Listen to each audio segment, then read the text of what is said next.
안녕하세요. H채널의 한창훈입니다. 반갑습니다. 2019년 2월 17일 비트코인 및 암호화폐 시황 방송을 시작하겠습니다. 먼저 댓글로 좋은 의견과 질문, 정보 공유해주신 분들에게 감사 말씀드리고, 제가 어제 하루 오래간만에 방송을 쉬었고, 오늘 오전에 영상을 찍었는데, 제가 음성이 안 들어갔더라고요. 영상을 확인해보니까 음성이 안 들어가서 제 영상을 지금 비공개로 하고 지금 다시 찍고 있습니다. 그래서 다시 찍어서 올리도록 하겠습니다. 그럼 이제 바로 시작을 해보도록 할게요. 먼저 DY리님이 써주셨어요. 읽어보겠습니다. 영상을 보면 과거의 비슷한 차트 흐름을 기준으로 그 후행 흐름을 예측하시는데요. 유독 더 그 부분에 있어서 흐름 자체를 받아들이시는 것 같아요. 그런 이유가 있으신지요? 반복되는 역사나 경제 지표가 그렇게 흘러간다던가 해서 지표들을 대입시켜 볼 수도 있지만 유독 예전 흐름을 대입시켜서 말씀하시는 게 두드러져 보입니다. 이렇게 이제 얘기해 주셨는데, 일단 제가 쓴 답글을 한번 읽어보도록 하겠습니다. 일단 차트를 만들어가는 사람들은 세력이고, 세력들은 어떤 패턴을 만들었을 때 자신들이 원하는 방향으로 끌고 갈 수 있는지를 알 것입니다. 그렇다라고 하면 결국 예전에 대중들에게 잘 먹혔던 방법을 선호할 것이고, 그런 것들이 반복이 되는 것이 패턴이고 기술적 분석이라고 생각합니다. 그러니까 이제 제가 생각하는 기술적 분석은 이렇다라고 생각하고 있기 때문에 제가 차트를 설명을 드릴 때 과거에 비슷한 패턴 아니면 실제 이제 패턴으로 자리 잡은 그런 것들을 여러분들한테 이제 설명을 드리고 있습니다. 이렇게 보시면 될 것 같아요. 뭐냐면 하락을 할 때 개인들이 안 팝니다. 안 팔아요. 안 파는데 어떤 패턴을 쓰니까 개인들이 판단하는 거죠. 매도를 한다. 어떤 패턴을, 차트 모양을 어떻게 그리면 개인들이 갖고 있던 물량을 던지더라. 반대로요. 고점에서 개인들이 안 사는데, 안 사요. 비싸다고 생각해서 안 사는데 차트 모양을 어떻게 그리니까 개인들이 사더라는 겁니다. 그리고 신규로 막 진입을 하고, 그리고 추격 매수를 하고, 그거를 이제 세력들이 안다라는 거예요. 세력들은 알고 있기 때문에 그거를 적극적으로 이용한다. 그리고 그렇게 되다 보니까 비슷한 차트 모양이 만들어지고, 비슷한 차트 모양을 우리가 이제 패턴이라고 하고, 그 패턴에 이름을 붙여서 설명을 하고 있다. 차트를 설명하시는 분들이 그렇게 보시면 될 것 같습니다. 그래서 저도 이제 그렇게 설명을 드리는 거고, 한 가지 더 말씀드리면, 종목마다 그 종목을 끌고 가는 세력들이 있어요. 그러면 그 종목을 끌고 가는 세력들이 주로 사용하는 패턴이 있습니다. 그러면 이제 그래서 제가 그 종목에서 과거 패턴들을 관찰해보고 어떤 식으로 종목을 끌고 갔는지, 그 세력들이 그래서 유사한 부분을 찾아서 앞으로도 그럼 얘네들이, 이 세력들은 이 종목에 머무르고 있는 세력이기 때문에 이런 식으로 또 다시 한번 작업을 할 거다라고 보고 그렇게 이제 유추해서 설명을 드리고 있는 겁니다. 예, 이렇게 설명을 드리고 넘어가도록 할게요. 다음 보도록 하겠습니다.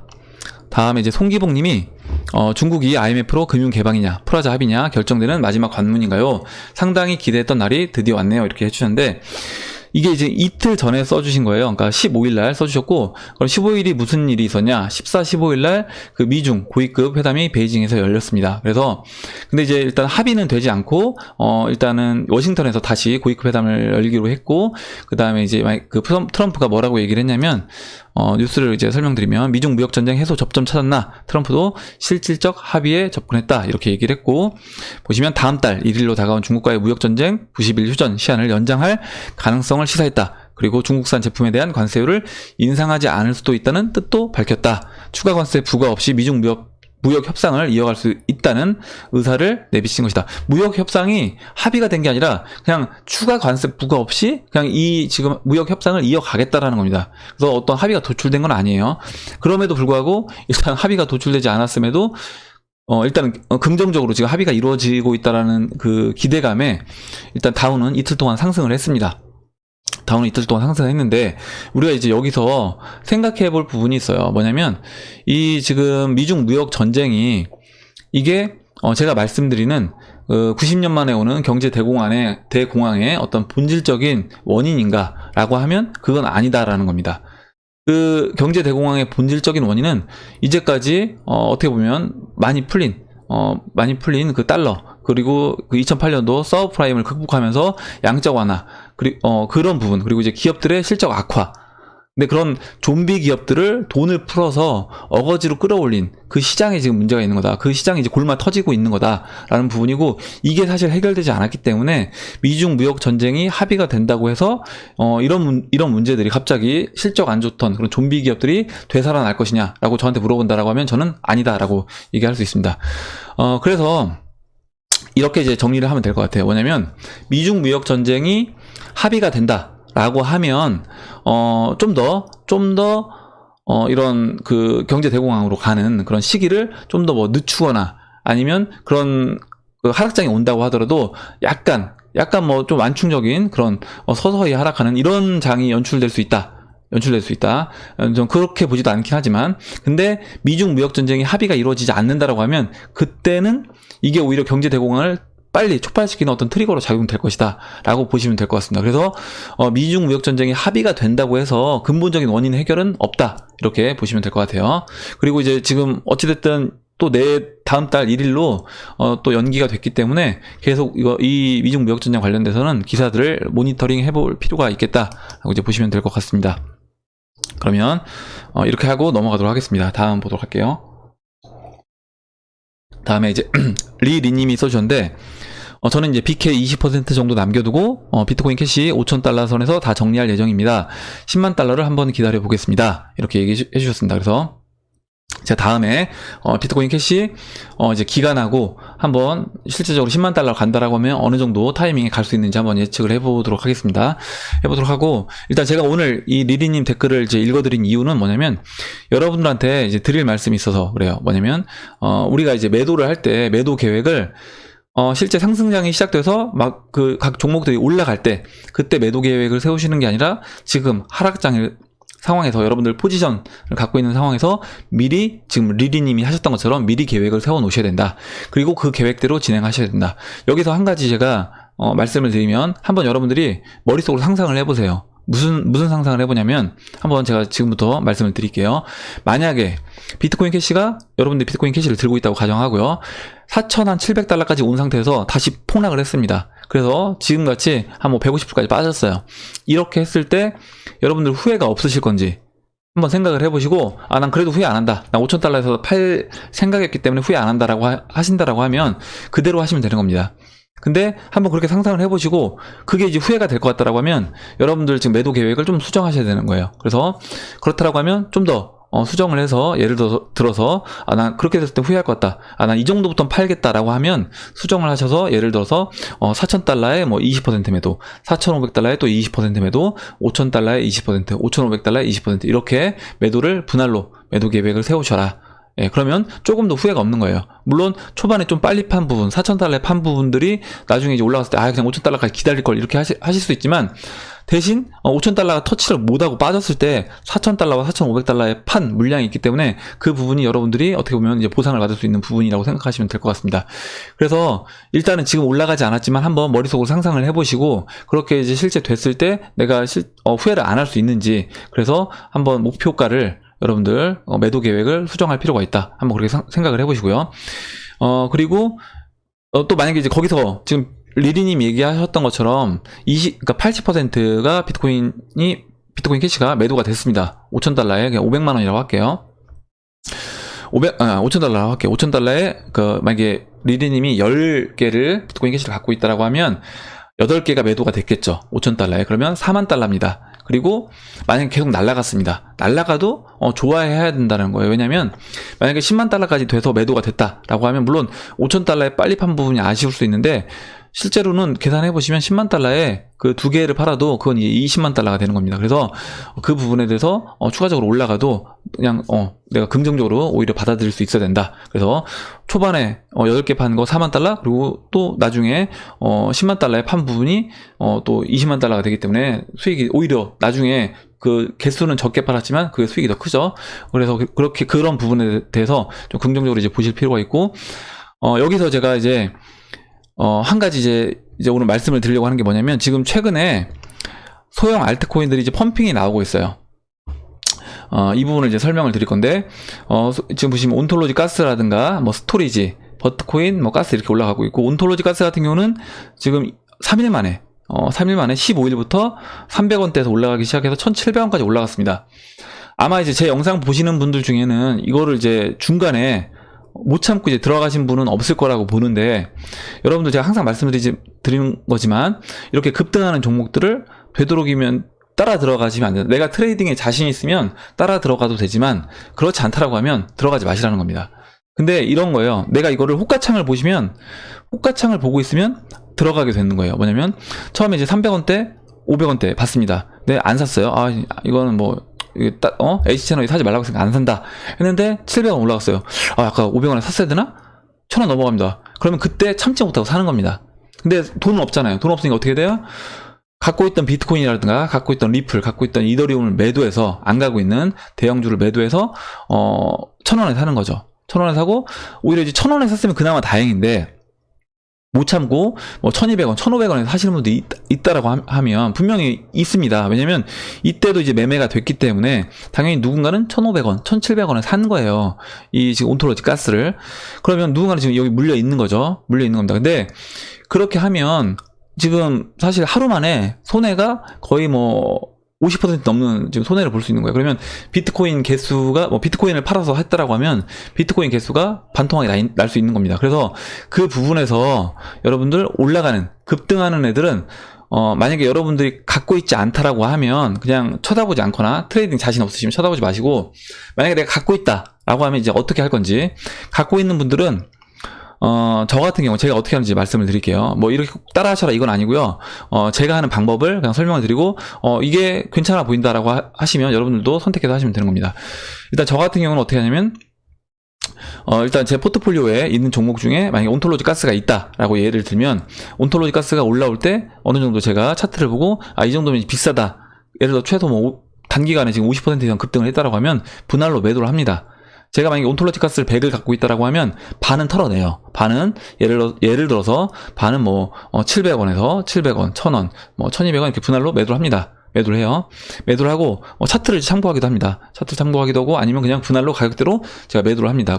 그래서 반 정도는 덜어내요. 덜어내고, 덜어낸 걸 가지고 뭘 사냐면, 아직 올라가지 않은, 제가 원래 포트폴리오에 갖고 있는데 올라가지 않은 뭐 리플이라든가, 제가 온톨로지 가스는 이제 갖고 있지 않은데 리플이라든가 비트코인이라든가 뭐 이런 걸로 올라가지 않은 종목으로 대체해서 매수를 해서 갖고 있습니다. 갖고 있는 상태에서 지금 이제 온톨로지 가스가 매도를 쭉 올라갔죠. 올라간 이후에 다시 이렇게 눌러서 내려왔습니다. 내려오면 뭐 여기서 날아가면 반은 들고 있으니까 반으로 더 추가적인 수익을 먹으면 되는 거고요. 아까 이제 말씀드렸던 것처럼, 아까 이제 제가 그 리리님 얘기했던 거에서 비트코인 캐시가 나머지 올라가도 좋다라는 겁니다. 왜냐면 나머지 들고 있잖아요. 아까 비트코인 캐시 20% 들고 있는 것처럼 제가 만약에 온톨로지 가스 반을 들고 있기 때문에 더 추가 상승해도 전 땡큐인 겁니다. 그리고 만약에 빠졌다 이렇게, 그러면 제가 1200원, 1500원에서 매도했던 부분 있잖아요. 이런 부분들을 다시 이제 리플은 거의 제자리예요. 보시면 리플은 뭐 보시면 차트를 보면 330원에서 계속 껌딱지점 붙어 있습니다. 여기서 330원에서 334원, 뭐 5원의 사이에서 계속 제자리를 걷고 있어요. 그러면 제가 온톨로지 가스 뭐 1200원, 1500원에 매도했던 부분을 다시 이제 리플을 매도하고 매도한 이후에 다시 온톨로지 가스를 원래 갖고 있던 물량, 그 1200원, 1500원에서 매도했던 물량이 뭐 30%를 매도했다. 그리고 20%는 뭐 700원에 매도했다라고 하면 그 30%만큼 다시 채워 넣습니다. 제가 어느 정도 충분히 빠졌다라고 생각되면. 그렇게 하면 어떻게 되냐? 현금이 남던가 아니면 리플 개수를 남길 수가 있는 거예요. 예, 그렇게 해서 교체 매매를 하셔라 하시는 거고, 오히려 급등 나오는 종목들을 추격 매수하지 마시고 오히려 매도 관점으로 저는 접근하시는 게 좋다라고 말씀드리겠습니다.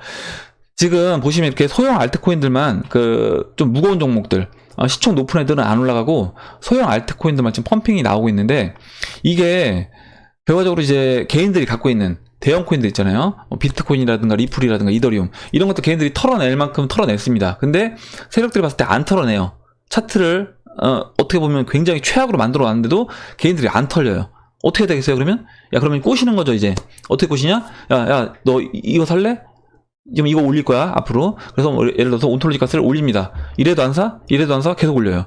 그러면 사람들이 보고 있다가 처음에는 아예 안 살 거 하다가 이게 막 1000원 넘어가고 하면 호가창 보고 있으면 혹하게 되는 거예요. 혹하게 돼서 갖고 있던 코인들, 왜냐면 현금은 없으니까 갖고 있던 코인들을 정리를 해서 온톨로지 가스를 사는 겁니다. 그렇게 해서 이제 물리게 되고 개수가 줄어들어요. 그래서 이 부분에서 만약에 내가 나는 이런 거 트레이딩 아예 못하겠다 하고 하시면 그냥 갖고 있는 비트코인, 리플, 이더리움 잘 갖고 계시는 게 좋은 거고요. 뭐 비트코인 캐시도 마찬가지고 갖고 계시는 게 좋은 거고, 내가 그래도 어느 정도 트레이딩을 할 수 있다라고 하면 제가 이제 아까 말씀드렸던 것처럼 만약에 여러분이 갖고 있는 종목 중에 단기간에 이렇게 뭐 가스처럼 50% 이상 급등한다라고 하면 분할로 다는 매도하지 마시고 분할로, 왜냐면 다 매도하면 이게 진짜 호재가 있어서 올라가는 걸 수도 있기 때문에, 그리고 추세적으로 더 갈 수도 있기 때문에 전체 물량에서 50에서 뭐 좀 더 많게 한다고 하면 70%는 홀딩을 하시고 나머지 30에서 50% 물량을 갖고 교체 매매를 하시면 되겠다. 예, 이 부분을 이제 말씀을 드리려고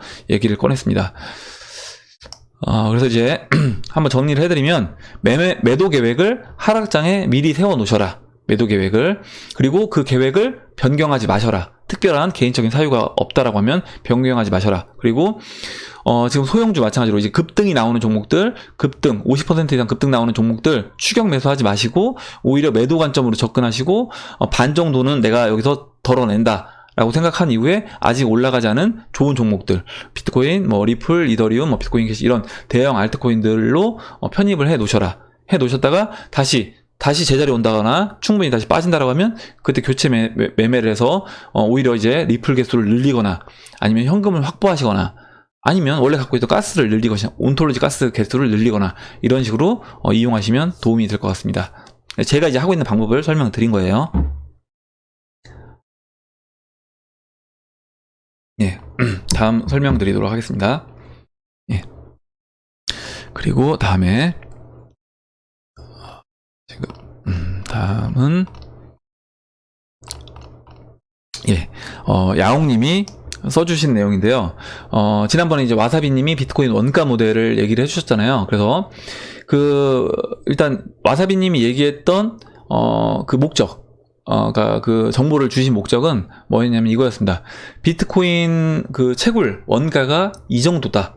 그렇다라고 하면, 근데 거기서도 뭐 부가적인 거 빼고, 뭐 예를 들어서 에어컨 비용이라든가 인건비라든가 임대료 이런 거 부수적인 거 빼고 순수하게 해시값 그리고 전기료, 채굴기 감가상각만 해도 3,000달러가 넘는다라는 겁니다. 그렇다라고 하면 비트코인 지금 가격이 얼마나 싼 건지를 우리가 알아야 된다. 이 부분을 이제 얘기를 해주셨던 거예요. 일단 그 부분을 먼저 생각해 두시고, 그 다음에 이제 야옹님이 주신 의견을 한번 보도록 하겠습니다. 원가 모델을 계산하는 것은 결국 채굴 비용을 계산하기 위해서겠죠. 예. 채굴 비용은 재화의 가격과 상관관계가 있긴 하지만 비트코인은 금처럼 강한 상관관계는 아니라고 생각합니다. 결국 채굴 비용의 결정적인 것은 해시레이트 값이기 때문입니다. 저는 사토시가 천재라고 생각하는 게 결국 블록을 10분에 맞추기 위해서 채굴 난이도를 계속 조절하는 점입니다. 채굴 난이도가 높으면 비용이 증가하며 채굴 난이도가 낮으면 비용도 감소합니다.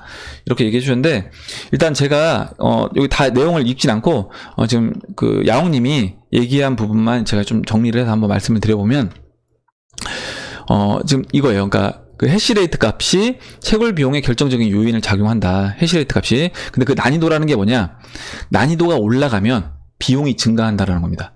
비용이 증가하고, 비용이 증가하면 당연히 비트코인 가격도 올라가겠죠. 그래서 오히려 그 채굴 난이도가 비트코인 가격을 결정하는 중요 요인이다 라고 이제 얘기를 해주신 거예요. 그리고 채굴 난이도가 낮으면 당연히 비용도 이제 감소하니까 비트코인 가격도 내려간다.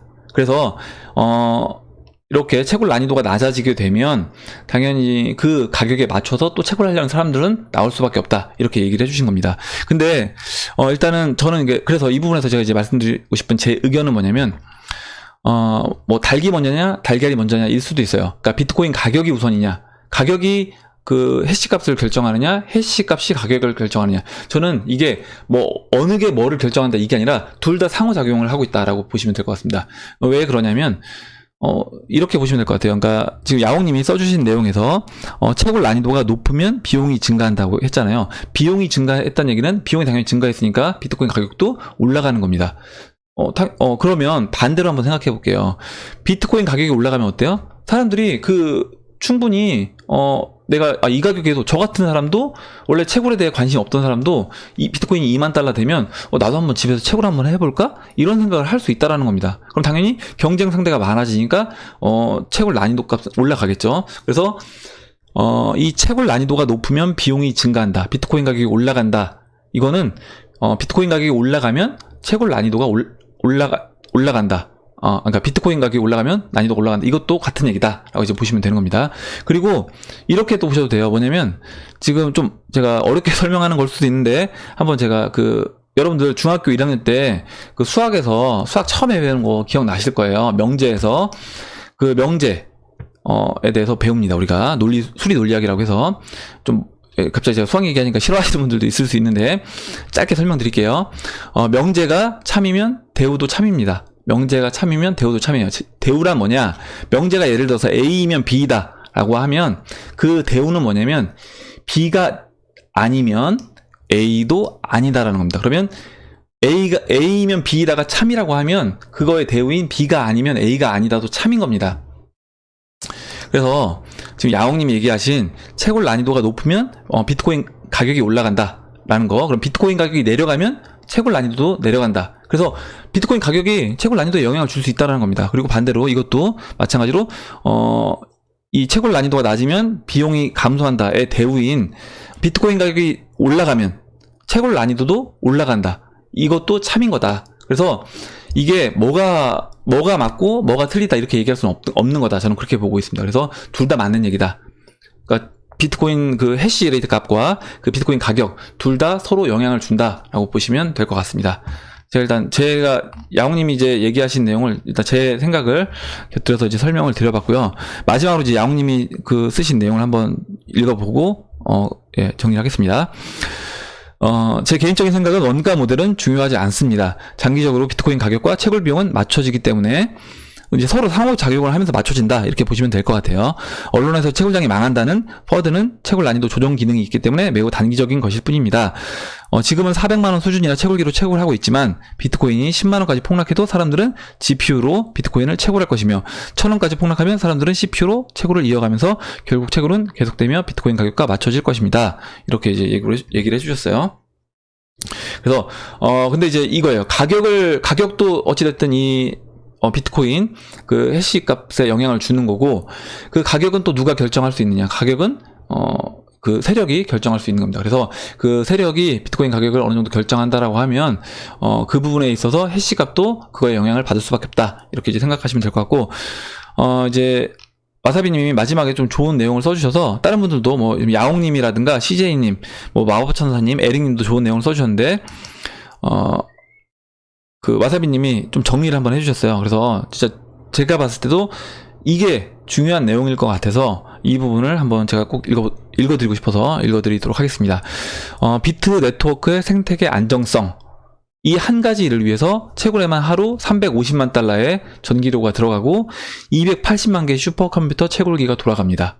인류 역사상 전무후무한 태생 11년차 이 거대한 가치 전달 생태계가 가지고 있는 네트워크의 효과로 끌고 가는 우상향의 힘이 비트 가격, 그리고 해시값, 원가 모두 결국 향하는 방향이라고 확신합니다. 다 이런 것들이 다 우상향해서 가고 있다. 비트 가격도 우상향하고요. 해시값도 우상향하는 겁니다. 원가도 당연히 따라서 우상향하겠죠.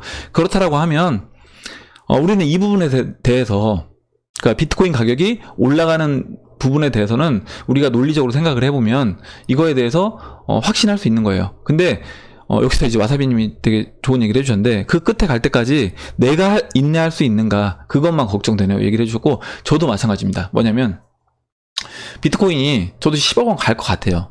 10억 넘어갈 것 같습니다.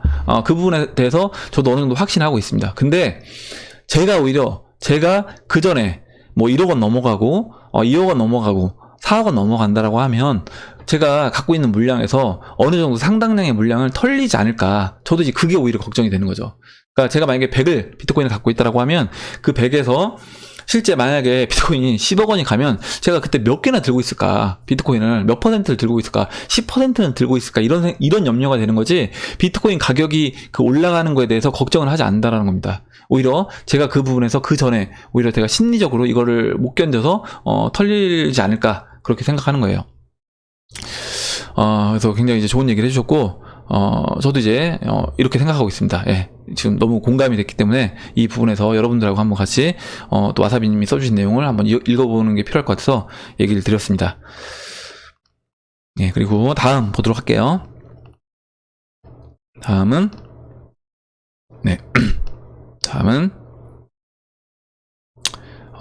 송기봉님이 이제 금 차트에 대해서 먼저 송기봉님이 자료를 먼저 구해보신대요. 3개 달려. 그래서 이렇게 뭐 증권이라든가 암호화폐, 이렇게 여러 가지 이제 금융 관련된 정보가 들어있는 혹시 달력, 달력을 이제 뭐 만들어 놓으신 분이 있다거나 아니면 이렇게 만들어 놓은 사이트를 알고 계신 분이 있다라고 하면 한번 그 정보를 이제 공유해 주시면 같이 이렇게 보는 걸 봤으면 좋겠습니다. 일단 제가 알고 있는 사이트는 링크를 걸었는데 필요하신 분들은 이렇게 보시면 될 것 같고요. 그리고 다음 보도록 하겠습니다. 예, 다음은 이제 송기봉님이 이제 골드 가격, 그래서 이제 물어보셨는데 제가 이제 짧게 지난번에도 한번 골드 차트에 대해서 제가 이제 말씀드려서 짧게 이제 보도록 하겠습니다. 제가 아까 오전에 영상에 설명드릴 때 차트를 그렸어요. 그래서 아까 이제 이게 남아있는 건데 그 음성이 안 들어서 지금 다시 찍고 있는 겁니다.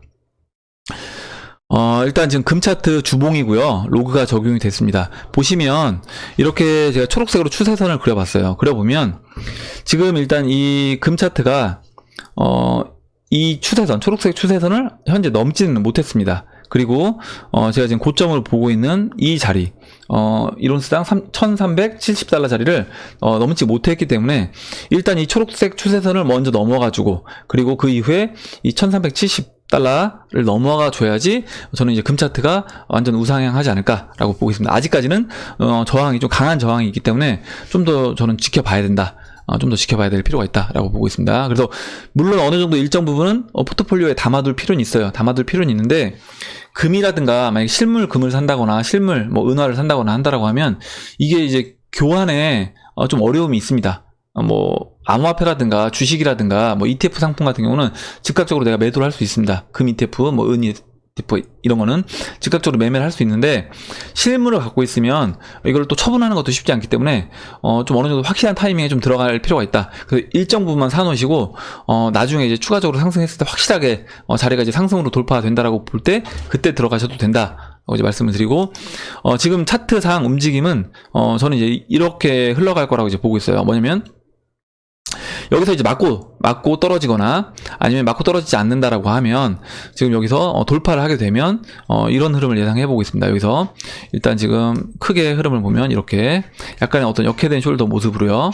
이렇게 올라가겠죠. 올라가고 돌파한 이후에 초록색 추세선을 돌파하고 한번 눌러주고요.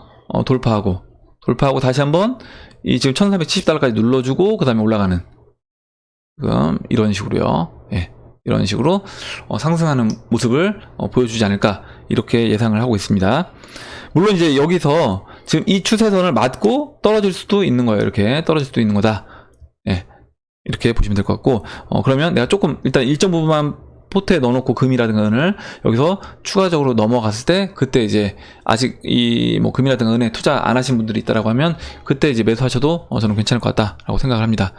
좀 더 안전한 자리라고 생각이 되는 자리예요, 저 자리가.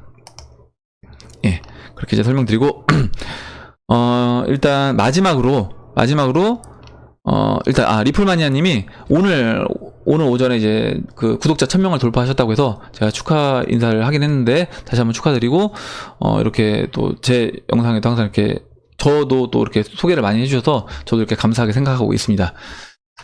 그리고, 네, 다음 보도록 하겠습니다. 다음으로, 마지막으로 이제 제가 요미요미님이 써주신 내용을 읽고 일단은 첫 번째 영상은 마치도록 하겠습니다. 읽어볼게요. 여기 구독하시는 많은 분들이 비트코인이나 리플의 미래 가치를 보고 투자함에도 불구하고 비트코인 투자를 모두 단타 투기나 장난쯤으로 생각하는 사람들이 많아 속상한 하루였습니다. 당연하죠. 어떻게 보면 정부에서 어떻게 보면 이제 의도적으로 계속 그런 대중 매체를 이용해서 대중들한테 이렇게 그런 심리를 심어놨습니다. 뭐냐면 비트코인 하는 사람들은 투기꾼들, 그리고 뭐 바다 이야기 같은 그런 정도로 이제 그 심리를 심어놨기 때문에 개인들이 생각할 때는, 야, 아직도 저거 하는 사람도 있어? 저렇게 더 망한 거 아니야? 지금 영혼으로 가고 있는 거야? 아예 이제 관심에서 사라졌거나 아니면 관심을 갖고 있다고 하더라도, 야, 저거에 투자하고 있는 사람들은 좀 이상한 사람들, 대박 노리는 사람들, 그 도박 좋아하는 사람들, 이렇게 생각하고 있습니다. 그래서 어떻게 보면 이렇게 생각하는 게 이제 대부분일 거고, 저도 마찬가지예요. 제가 이제 설명드려도, 제가 주변에 제 지인들한테 이렇게 설명을 해도 거의 이제 믿지 않고, 진짜 아끼는 후배여서 많이 얘기해도 잘 안 하더라고요. 안 하고, 그래서 이제 저 같은 경우는 어떻게 하냐면, 일단 한 번씩은 얘기를 해줍니다. 거의 이제 제가 아는 분들한테는 이런 거 있으니까 한번 투자해봐라, 아니면 제 뭐 유튜브 채널을 소개를 해주고 한번 와서 들어보셔라, 이렇게 얘기를 하는데, 실제 투자로 이어지는 분들은 많지 않습니다. 많지 않고 그냥 얘 이런 거 하는 것가 보다, 아니면 뭐 이런 거 있잖아요. 다단계에서 다단계로 제가 막 사람들 끌고 오려고 하는 것처럼 그렇게 이제 느끼는 거죠. 그 사람들 입장에서는 제 지금 손해봐서 나 끌어들이려고 지금 이거 하는 거 아니야? 뭐 이렇게 생각한다는 겁니다. 그래서 그 부분에 대해서 여러분들도 여러분들이 이제 도의적인 차원에서 이 암호화폐 시장을 한 번씩은 소개를 해줄 수 있지만 굳이 이 부분에 대해서 반대 생각을 갖고 있는, 그런 부정적인 생각을 갖고 있는 사람들을 막 여러분들이 힘들여가면서 소개할 필요는 없다라고 이제 보고 있고, 제가 이렇게 썼어요. 뭐라고 썼냐면, 그런 분들 부정적으로 이제 보시는 분들 시간이 약이다. 그리고 그런 분들 나중에 이제 정고점 넘어가면 아마 찾아와서 물어볼 거예요. 뭐냐면 너 그때 나한테 암호화폐 한다라고 했는데 너 그거 아직도 해? 막 비트코인 예를 들어서 뭐 5천만 원 가고 1억 간다라고 했을 때 분명히 이제 물어봅니다. 만나면 너 그때 옛날 나한테 그 얘기했었는데 너 아직도 그거 하니? 물어볼 거예요. 그러면 그때 해. 고개 끄덕거리면서 이렇게 한다라고 하면 아마 엄청 부러운 눈으로 쳐다볼 거다. 제가 이렇게 얘기했어요. 근데 그렇게 이제 지금 부정적으로 이제 얘기하는 사람들의 특징은 뭐냐면 여러분들이 어떤 상위 레벨로 가는 걸 원치 않는 겁니다. 원치 않고 그냥 여러분하고 비슷한 수준에 있길 원해요. 그래서 내가 뭔가 새로운 걸 도전한다라고 하면 그런 거를 아예 이제 길을 꺾어서 못 하게끔, 그래서 야 너 어딜 가려고 해? 그냥 나랑 같은 이런 자리에 있어. 이렇게 이제 머무르게 하려고 하는 그런 것도 있다라고 보시고, 일단 저는 이렇게 썼는데 여기서 이제 CJ님은 그렇게 안 썼고, CJ님이 쓴 내용을 한번 제가 읽어볼게요. CJ님은 그러면 안 된다고. 뭐냐면 만약에 그 지인이 야 너 그거 아직도 하니? 이렇게 만약에 비트코인 1억 원 돌파했을 때 물어본다라고 하면 이렇게 한대요. 야 말도 마라. 본전되자마자 바로 팔았어. 아이고 내가 몇 년 고생했는데 나 앞으로 절대 쳐도 안 볼 거야. 그렇게 해서 주변 분들 관계에 변화를 일으킬 발언을 삼가하시고 본인 및 가족만 변화를 주면 됩니다. 그리고 한 달에 한 번씩 여행도 다녀오시고요. 이렇게 이제 얘기를 해주셨습니다. 근데 이 부분에 대해서는 아마 제가 봤을 때 여러 가지 얘기가 있을 수 있을 것 같아요. 여러분들, 그리고 이제 여러분들이 주변 지인한테 야, 암호화폐 한번 해봐라 이렇게 얘기했을 때 돌아온 피드백, 뭐 긍정적인 피드백이라든가 부정적인 피드백 이런 거 한번 또 얘기를 한번 해보면 재밌을 것 같고, 그리고 만약에 미래에 돼서 전고점을 넘어가고 비트코인이 뭐 5만 달러, 10만 달러를 넘어가게 됐을 때 그 전에 여러분들이 얘기했던 지인들이 여러분들한테 야 너 아직도 그거 해? 이렇게 물어봤을 때 우리가 어떤 식으로 대응하는 게 좋을지, 저처럼 솔직하게 아직도 하고 있어 이렇게 얘기하는 게 좋을지, 아니면 CJ님이 얘기해 주셨던 것처럼 아니야 이게 좀 약간 착한 거짓말을 하는 거죠. 왜냐면 그 사람이 이제 속상해하니까 속상해하지 않게 착한 거짓말을 하는 게 좋을지, 여러분들 한번 의견을 한번 달아줘 보시면 그 부분을 한번 같이 제가 그 내용을 한번 읽어보도록 하겠습니다. 오늘 일단 영상은 여기까지 마치고요. 오늘 나온 얘기 중에 여러분들 의견 그리고 질문, 같이 또 얘기를 나눠보고 싶은 정보 있으시면 공유해 주시면 그 부분에 대해서 이야기를 해보는 시간을 가져보도록 하겠습니다. 이상으로 영상을 마치고 영상이 도움이 되셨다면 좋아요와 구독 버튼 그리고 알림종 버튼을 눌러주세요. 댓글 달아주신 분들에게 다시 한번 감사 말씀 드리겠습니다. 예, 감사합니다.